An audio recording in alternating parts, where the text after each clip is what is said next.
Hello student, आज हम लोग हिंदी व्याकरण के में समास पढ़ेंगे। समास का अर्थ होता है मिलना, मिलाना या जोड़ना। समास दो या दो से अधिक शब्दों के मेल से नया सार्थक शब्द बनाने की प्रक्रिया को कहते हैं। इसका अर्थ हुआ दो या दो से अधिक शब्दों के मेल से जो नया शब्द बनता है उसे समस्त पद कहते हैं और इस मेल की प्रक्रिया को समास कहते हैं। समास का उदाहरण है गंगा का जल, तो उसका समास क्या बना? गंगा जल।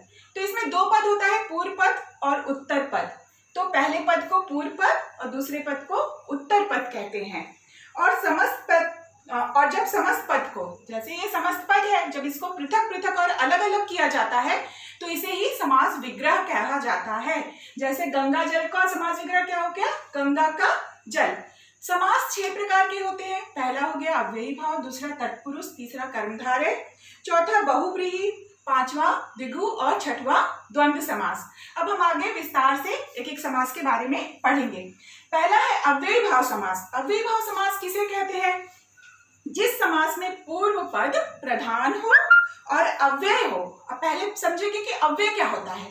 अव्यय उसे कहते हैं जो लिंग, वचन और कारक के अनुसार कभी बदलता नहीं है।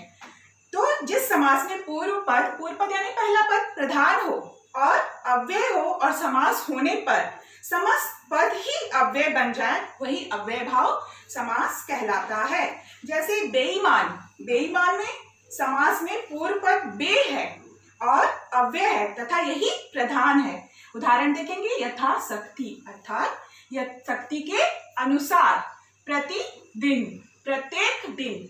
दूसरा समास है तत्पुरुष समास। तत्पुरुष समास किसे कहते हैं? जिस समास में उत्तर पद प्रधान होता है, उत्तर पद यानी दूसरा पद प्रधान होता है, उसे तत्पुरुष समास कहते हैं। तत्पुरुष समास में समस्त पद बनाते समय पूर्व पद के साथ आने वाले कारक चिन्हों का लोप होता है, छिपा होता है। कारक चिन्ह क्या होते हैं? इसमें क्या है? कर्ता और संबोधन दोनों को छोड़ के बीच में और जितने कारक चिन्ह हैं उनका शेष कारक चिन्हों का लोप पाया जाता है। तो क्या क्या है? को, से, के लिए, से, काके, की, में, पर। तो उदाहरण देखेंगे, राजदूत, राजा का दूत। और पूर्व पद जो है अपने उत्तर पद की विशेषता बताता है।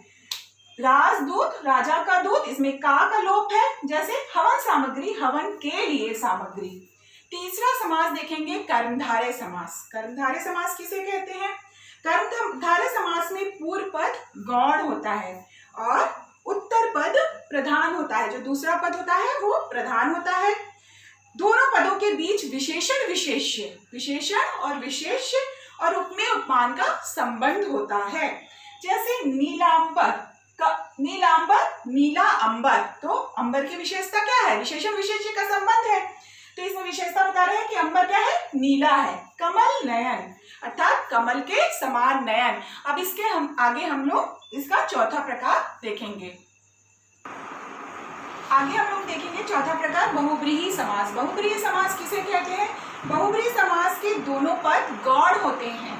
बहुव्रीहि समास के दोनों पद गौण होते हैं और इस समास में के दोनों पद मिलकर जो तीसरे पद की ओर संकेत करते हैं। बहुव्रीहि समास में दोनों पद गौण होते हैं। इस समास के दोनों पद मिलकर तीसरे पद की ओर संकेत करते हैं और तीसरा पद ही प्रधान होता है। अर्थात दोनों पदों के मेल से जो नया शब्द बनता है वो, यदि किसे कहते हैं? पदों के मेल से कोई तीसरा अर्थ प्रकट हो रहा है। उदाहरण से समझेंगे कि नीलकंठ यानी नीला है कंठ जिसका, तो तीसरा अर्थ क्या निकल रहा है? शिव।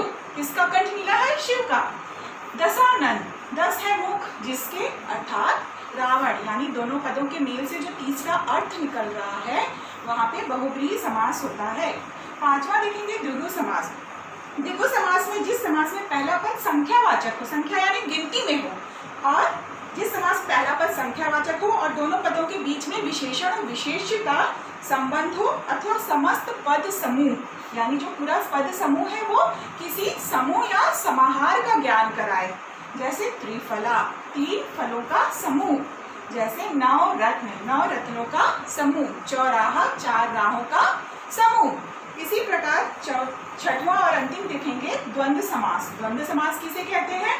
वह समास जिस समास में दोनों पद प्रधान होते हैं और और जिसमें पदों को मिलाने वाले जो समुच्चय बोधक शब्द होते हैं, कौन कौन से समुच्चय बोधक शब्द होते हैं? और, अथवा, या, एवं, ये सब का लोप पाया जाता है। लोप यानी छिपा हुआ होता है, यहाँ पे द्वंद्व समास होता है। इसमें दोनों पद प्रधान होते हैं और दोनों पदों को मिलाने से समुच्चय बोधक शब्दों का लोप पाया जाता है। जैसे माता पिता, माता और पिता, रात दिन, रात और दिन, अमीर गरीब, अमीर और गरीब, दो चार, दो या चार। इस प्रकार हमारा समास का टॉपिक खत्म हुआ।